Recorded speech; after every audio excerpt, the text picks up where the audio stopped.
Assalamualaikum warahmatullahi wabarakatuh. Baiklah, kami dari kelompok 3 mata kuliah Geomorfologi Indonesia akan menjelaskan materi kami, yaitu dengan judul Geomorfologi Regional Pulau Sumatera. Bagaimana sih Pulau Sumatera itu? Cikidot. Negara Indonesia ini kan terdiri atas gugusan pulau, mulai dari Sabang hingga Pulau Merauke. Terdapat 5 pulau terbesar di negara Indonesia. Salah satunya yaitu Pulau Sumatera. Di sini kelompok kami akan sedikit menjelaskan bagaimana sih Pulau Sumatera itu, apa saja sih yang ada di Pulau Sumatera itu, bagaimana sih kondisi tanah di Sumatera itu. Baik, yang pertama itu letak astronomis Pulau Sumatera. Luas pulau ini sekitar 443.065,8 km. Secara astronomis, Sumatera berada pada posisi 6 derajat lintang utara sampai dengan 6 derajat lintang selatan, dan antara 95 derajat bujur barat sampai dengan 109 derajat bujur timur. Kondisi fisiografis di Pulau Sumatera ini sangat unik, yaitu berupa pulau-pulau di sebelah barat Sumatera yang membentang dari Semelu hingga. Yang kedua itu letak geografis Pulau Sumatera. Pulau Sumatera itu terletak di bagian barat gugusan kepulauan Indonesia.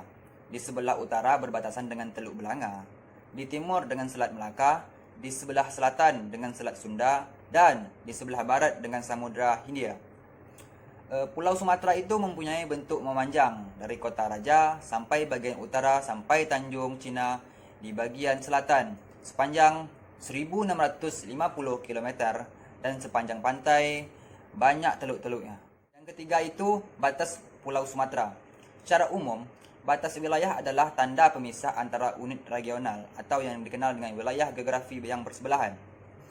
Unit regional tersebut bisa dalam aspek fisik, aspek politik, aspek sosial, kultural, dan aspek ekonomi. Dalam makalah ini, kami menentukan batas wilayah itu lebih ditekankan pada aspek fisik. Tanda aspek fisik tersebut bisa berupa fenomena alam, seperti sungai dan panggung bukit, atau berupa tanda buatan manusia, yaitu seperti tugu atau pilar dan jalan. Pulau Sumatera itu di sebelah utaranya itu berbatasan dengan Teluk Belanga, dan di sebelah timurnya itu berbatasan dengan Selat Sunda, dan di sebelah baratnya itu berbatasan dengan Samudra Hindia. Selanjutnya, saya akan membahas tentang iklim, tanah, hidrologi, dan geologi Pulau Sumatera. Yang pertama itu kondisi iklim. Kita tahu iklim itu kan merupakan keadaan rata-rata cuaca di suatu daerah yang cukup luas dan dalam kurun waktu yang sangat lama. Minimal itu 30 tahun yang sifatnya tetap. Iklim negara Indonesia sendiri secara umum dipengaruhi oleh kondisi musim yang menghasilkan arus muson atau yang dikenal dengan armodo. Kalau berbicara tentang Pulau Sumatera, Sumatera itu tergolong dalam tipe iklimnya itu A, atau yang dikenal dengan sangat basah, yang puncak musim hujannya itu antara bulan Oktober sampai Januari, kadang hingga Februari. Berdasarkan iklim ini, Sumatera memiliki hutan gambut yang umumnya berada di daerah tipe iklim A atau B, yaitu di pantai timur Sumatera, hutan, hujan tropis, dan hutan muson. Yang kedua itu kondisi tanah. Tanah kan adalah suatu benda alam yang terdapat di permukaan kulit bumi yang tersusun dari bahan mineral sebagai hasil pelapukan batuan dan bahan organik, atau yang kita kenal hasil pelapukan batuan, sisa tanaman, dan juga hewan, yang mampu menumbuhkan tanaman dan memiliki sifat tertentu sebagai akibat pengaruh iklim. Jasad hidup yang bertindak terhadap bahan induk dalam keadaan wilayah tertentu dalam jangka waktu yang tertentu. Sebagian besar dari permukaan tanah daratan rendah Pulau Sumatera terdiri dari tanah pedosolik atau yang kita kenal tanah merah kuning yang terbentuk dari bahan sudu. Tanah-tanah di daerah pegunungan mempunyai penyebaran yang sangat rumit, tetapi umumnya masih terdiri dari berbagai bentuk tanah pedosolik atau tanah merah kuning yang berasosiasi dengan tanah ratosol ataupun litosol. Yang ketiga itu kondisi hidrologi. Pulau Sumatera memiliki potensi sumber air yang sangat besar, baik potensi air permukaan seperti sungai, waduk, dan juga perairan laut, maupun potensi air tanah. Di Pulau Sumatera mengalir sungai-sungai, baik sungai besar maupun sungai kecil, yang bermuara ke Selat Melaka maupun ke Samudra Hindia, seperti yang ada di Provinsi Sumatera Barat. Sangat banyak sungai baik yang kecil maupun yang besar. Yang keempat itu kondisi geologi. Pulau Sumatera dahulunya atau pada dasarnya merupakan bagian dari benua Asia. Namun, karena pada kapur awal bagian timur benua Gondwana pecah dan India memisahkan diri dari benua Antartika sampai Australia dengan pergerakan berarah berlaut yang kemudian berarah utara sampai selatan pada kapur tengah yang akhirnya menumpuk benua Asia dan berdampak pada pergerakan beberapa bagian timur Asia. Selanjutnya yaitu yang C, fisiografis Pulau Sumatera. Wilayah dengan pola fisiografis yang beragam seperti bergunung, berbukit, dataran tinggi, dataran rendah, dataran aluvial, dan lain-lainnya memiliki potensi yang dilimitasi pengembangan wilayah yang spesifik sesuai peluang dan kendala fisiografisnya. Kondisi Pulau Sumatera yaitu luasnya lebih kurang 443.065,8 km, hampir sama dengan luas negara Inggris. Sumatera mempunyai bentuknya memanjang dari kota Raja bagian utara sampai Tanjung Cina di bagian selatan. Sepanjang 1650 km dan sepanjang pantai banyak teluk-teluknya. Yang pertama itu rangkaian bukit barisan. Elemen orografis yang utamanya adalah bukit barisan yang panjangnya 1650 km dan lebarnya itu lebih kurang 100 km, atau puncak tertingginya ialah Gunung Kerinci dan Gunung Indrapura 3.800 meter. Bukit barisan merupakan rangkaian sejumlah pergunungan yang sejajar atau kolises yang setelah cabang lainnya keluar dari arah pokok barat Laut Tenggara. Dikatakan bahwa arahnya lebih ke arah timur barat dan merosot atau menurun ke arah tanah rendah di bagian timur. Di antara sungai Wampu dan Berumun merupakan pergunungan barisan yang bercocok 4 persegi panjang atau sumbu barat Laut Tenggara 275 km panjangnya dan 150 km lebar. Yang kedua itu zona semangko. Zona ini merupakan suatu corak permukaan yang mencerminkan karakteristik dari geanetiklin barisan sepanjang pulau itu secara keseluruhan, yang dinamakan jalur depresi sampai menengah pada puncak yang disebut Semangko Rift Zone. Zona semangko ini terbentuk mulai dari Teluk Semangko di Sumatera Selatan dan berkembang lebih jauh ke arah trok lembah Aceh dengan kota Raja sebagai ujung utaranya. Saya Isam Waikal akan melanjutkan penjelasan dari Diki Aryan. D. Porchet Island. Di Sumatera, penunjangan tersebut juga menghasilkan rangkaian busur pulau atau Porchet Island yang non-vulkanik seperti Pegunungan Simuel, Pegunungan Banyak, Pegunungan Batu, hingga Pegunungan Engguno. Rangkaian pegunungan bukit barisan dengan jalur vulkanik di tengahnya, serta sesar aktif The Great Sumatra Fault yang membelah Pulau Sumatera mulai dari Teluk Semongko hingga Banda Aceh. Sesar besar ini meneruskan sampai ke Laut Andaman hingga Borneo. Patahan aktif Semongko ini diperkirakan bergeser sehingga 11 cm per tahun dan merupakan daerah rawan gempa. Cekungan Bengkulu adalah salah satu cekungan forces di Indonesia. Cekungan force artinya cekungan yang berposisi di depan jalur vulkanik berdasarkan berbagai kajian geologi. Disepakati bahwa pegunungan baris mulai naik di sebelah barat Sumatera pada Miocene Tengah. Pengaruh kepada cekungan Bengkulu adalah bahwa sebelum Miocene Tengah berarti tidak ada forces basin Bengkulu, sebab pada saat itu arknya sendiri tidak ada sebelum Miocene Tengah atau Pliocene. Cekungan Bengkulu masih merupakan bagian paling berat cekungan Sumatera Selatan.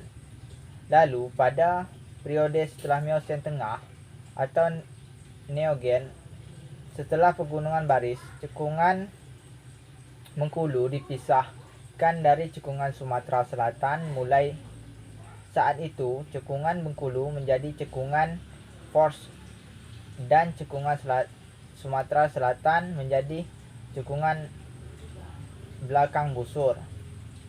Sejarah penyatuan dan pemisahan cekungan Bengkulu dari cekungan Sumatera Selatan dapat dipelajari dari Stagrip Pliocene dan neogel. Kedua cekungan itu dapat diamati bahwa pada pelegen stratigrafi kedua cekungan Indonesia terletak pada pertemuan tiga lempeng aktif dunia, yaitu Indo-Australia, Eurasia, dan Pasifik, yang mana kepulauan Nusantara tersebut akan terus bergerak rata-rata 3-6 bahkan 12 cm per tahun yang saling berinteraksi. Penyebab terbentuknya bukit barisan adalah akibat suatu peristiwa masa lampau ketika lempeng India-Australia bergerak dan menunjam di bagian bawah lempeng Eurasia. Ketika kontak dua lempeng raksasa itu terjadi di Sumatera, keduanya membentuk sudut yang berakibat kecepatan penunjaman menjadi berkurang. Hal itu yang mungkin menyebabkan gunung api di Sumatera tidak sebanyak di Jawa, yang interaksi lempengnya bergerak tegak lurus.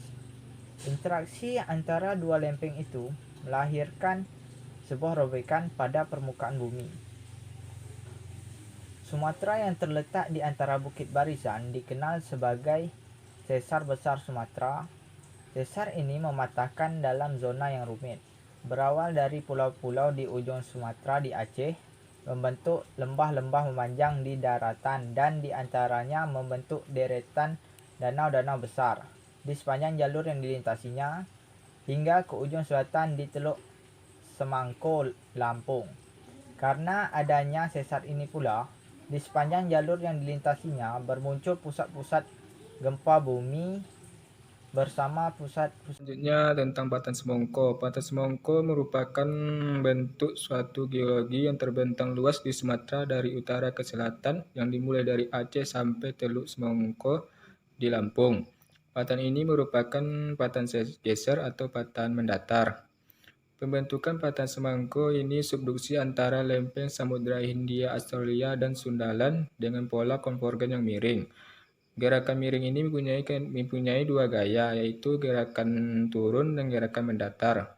Gerakan turun ini terakomodasi pada tunjaman lempeng Samudra Hindia Australia di bawah Sundaland. Sedangkan gerakan mendatar ini terefleksikan pada pola sesar yang membentuk struktur dextraversi di dalam Sundaland. Nah, rangkaian sesar geser inilah yang membentuk sesar besar Semongko atau disebut dengan patahan Semongko. Selanjutnya tentang cekungan busur belakang. Cekungan busur belakang ini terbentuk karena adanya interaksi antara paparan Sunda dengan lempeng Samudra Hindia. Cekungan ini berada di daerah Sumatera Selatan. Dalam pembentukan kerangka struktur cekungan busur belakang ini terdapat tiga bagian orogenesa. Yang pertama, orogenesa tektonik, orogenesa mesozoik tengah. Pada fase ini membentuk sesar yang berarah barat laut sampai tenggara yang berupa sesar-sesar geser. Yang kedua, tektonik kapur akhir. Pada fase ini yang ekstensi yang menghasilkan gerak-gerak tensional yang membentuk garbendan yang berarah umum utara sampai selatan. Dan yang ketiga, kompresi pada Pliopleistosen yang menyebabkan pola pengendapan yang berperan penting dalam pembentukan pelipatan dan sesar atau patahan. Selanjutnya, perkembangan tektonik Pulau Sumatera. Menurut Pulanggono dan kawan-kawan, peristiwa perkembangan tektonik Pulau Sumatera ini memiliki beberapa fase. Yang pertama, fase konvensional yang berlangsung dari Juraksi awal sampai Kapur. Tektonik ini menghasilkan sesar geser dekstral seperti sesar Lamatang, pantai selatan Lampung, dan lain-lainnya. Fase kedua, fase tensional pada Kapur akhir sampai Tersial awal, di mana terjadinya pengisian awal dari cekungan yaitu formasi lahat. Dan fase ketiga, terjadinya aktivitas tektonik Miosen, di mana terjadinya pengangkatan tepi-tepi cekungan yang diikuti dengan pengendapan bahan-bahan kastikal. Dan fase keempat, terjadinya pergerakan konvensional pada Pliopleistosen, di mana terjadinya pengangkatan dan pelipatan berarah barat laut di seluruh daerah cekungan yang mengakhiri pengendapan tersier di cekungan Sumatera Selatan. Sekian dari saya. Wassalamualaikum warahmatullahi wabarakatuh.